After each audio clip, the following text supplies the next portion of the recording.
today I will present some results of my recent work with my colleague about labor markets using some Austrian social security data. But because of the interdisciplinary character of this conference, I will try to frame my talk from a bigger perspective.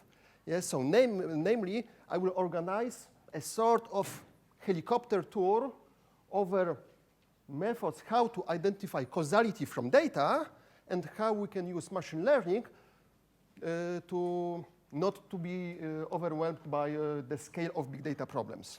Okay, so fasten your belts and let me be your pilot for a few next minutes. Yes, so basically, in every modern introductory course to modern statistics, the main goal of such a course is to teach students that correlation doesn't imply causality. And basically, it wasn't always the case. Yes, so if we take methods from 1970s, 1980s, from econometrics or from cybernetics, researchers focus on creating such procedures to find such a combination of factors that maximize correlation. Yeah, and in retrospect, this wasn't the smartest research agenda, to say the least, because very often those models generated some very bizarre policy implications. Yeah, so let me show some bizarre policy implications.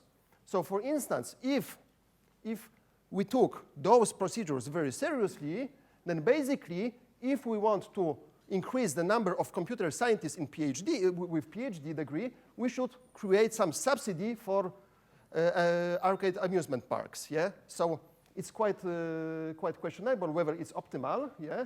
Another thing, if we want to increase number of space flights worldwide, we should award more awards in PhD degrees in sociology. Yeah, and last but not least, yeah, using the old-fashioned methods, yeah, if we want to increase uranium stored at US nuclear power plants, we should award more degrees in mathematics. Yeah, so I think that it doesn't make sense. Yeah, so I said what doesn't work. So now let me focus on what works currently. Yeah, so how this should be done today. So in modern empirical studies, what we believe is the randomized controlled trial is a gold standard to identify causal relationship. So suppose that we are interested how factor X, which can be 0 or 1, affects some outcome of our interest. Yeah, and here we have some points, plot against some other characteristics, yeah, and we are interested, and in RCT randomized control trial, as researchers, we are able to assign who receive X equal to 1 and who receive X equal to 0. So basically, we decide, we allocate our treatments randomly. And the whole trick of this method, the whole trick and the beauty of its simplicity is that basically, if we guarantee that this allocation of treatment is fully random, we can pin down the average treatment effect, which is the difference between average outcome, average Y of people with X equal to 1, and average outcome in the control group that weren't received this treatment. And this method is commonly used in medicine to determine efficiency of new drugs. Also in development economics, if we want to create new policy interventions and we want to evaluate the effectiveness of this, also RCT is way to go. That said, unfortunately, we're not able to use this method for all problems. And there are some research questions for which creating such an experiment would be super tough. And one of such a question is my question, yeah, because in one of my papers with my colleague from Mannheim, Andreas Gulias, we are interested how much money do people lose when they are fired from job in terms of labor earnings in their lifetime. So basically, if we would like to create RCT in this setup for this question, we would have to collude with many firms to say, OK, fire those random subset of people. Yeah, and so and then we would need to observe those people in the perspective of 11 years. So it would be like Truman Show, but on a larger scale. Yeah, and so ethically, it would be problematic, and yeah, still I have to. I hope that at some point I will receive tenure. Yeah, and yeah, in the horizon of 11 years, yeah, I wouldn't receive tenure. Okay. So basically, I use this quasi-experimental approach. This is substitute for RCT.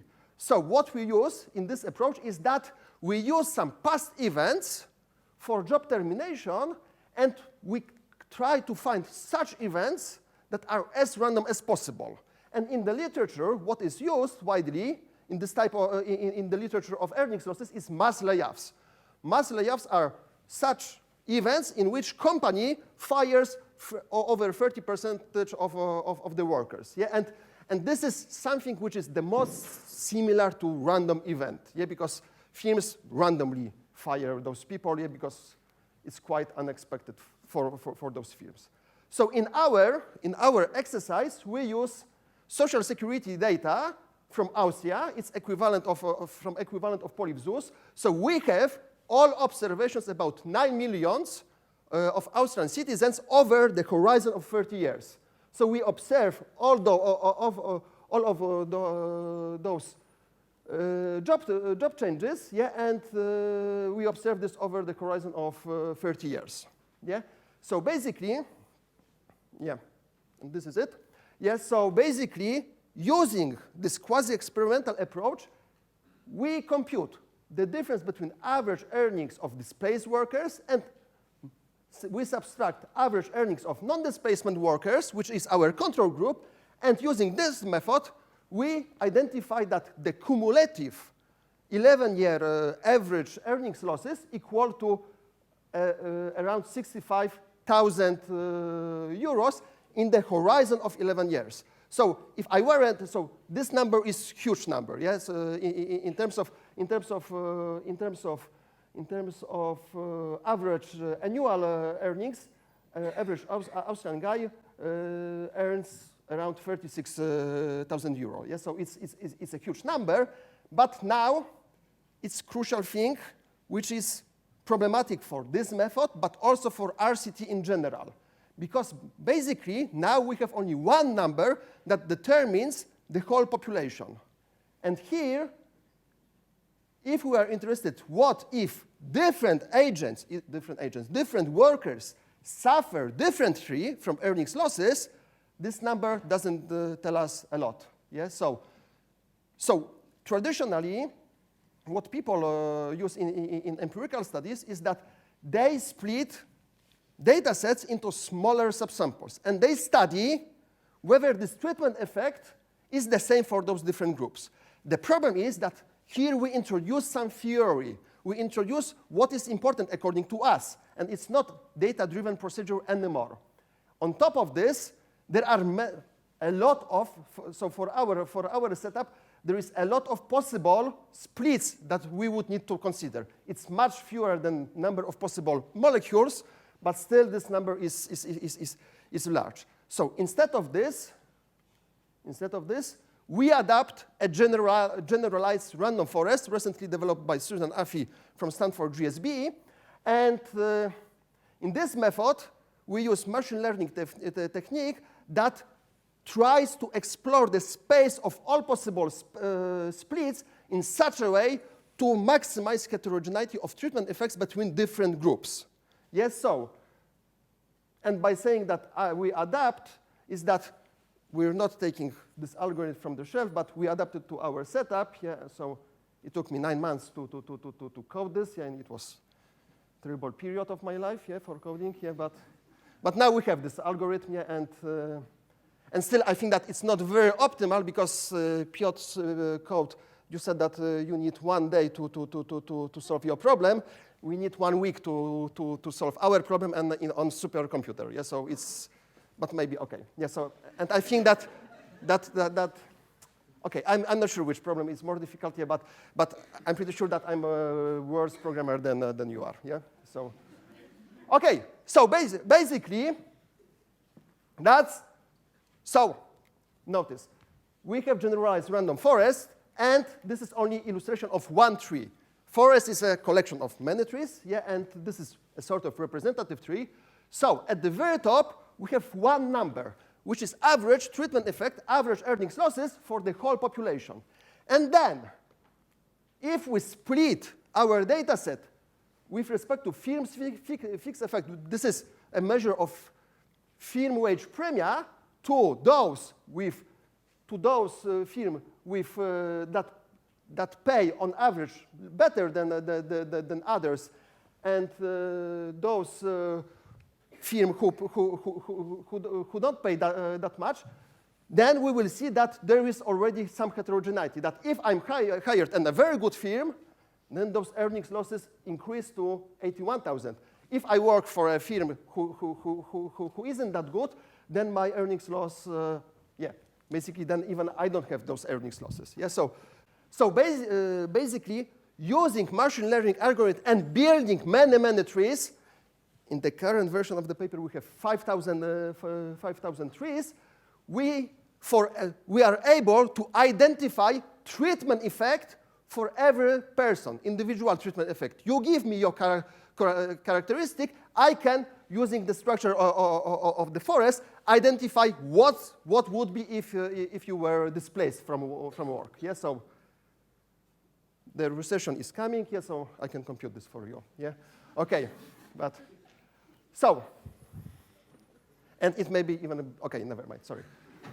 So this is regression tree, and basically this summarizes of our results. So using machine learning algorithms, we are able to explore the whole space of treatment effects, not only one number, just like in standard RCT or quasi-experimental literature.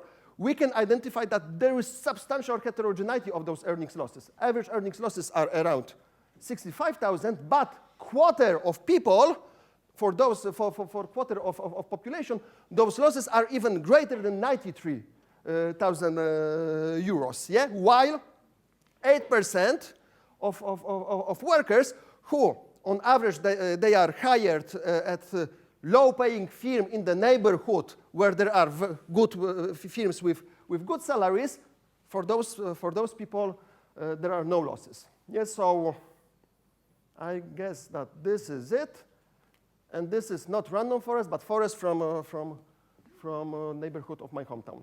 Yeah, okay.